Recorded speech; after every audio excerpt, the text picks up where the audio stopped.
On pense que les chansons, c'est des rimes, c'est des phrases, c'est des récits, mais qu'en vrai, les mots, qu'on dise coke ou qu'on dise poudre blanche, c'est la même chose, alors qu'en fait, toute la différence, elle est là.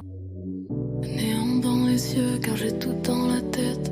L'idée c'est rentrer dans le jeu pour s'enfuir de soi-même. C'est là où tu appuies vraiment la violence de ce que tu as vécu, en étant le plus brut, le plus cash possible, parce que quand tu l'as vécu, c'était aussi brut et aussi cash. On voulait en tout cas essayer de le poétiser le moins possible et être le plus franc. Stars me prépare des traces, je suis la nouvelle petite qu'ils adorent. Des stars mettent mon nom sur le disque pour m'offrir la mort. On s'est dit, putain, est-ce que ça passe en fait d'écrire, de dire des traces, de dire des trucs comme ça. On a d'autres morceaux dans l'EP où on dit coke. On a mis MDMA, mais on voulait pas mettre MDMA. C'était comme ecstasy, tous ces mots-là qu'on trouve un peu aujourd'hui très pop. On a dit meuge, para.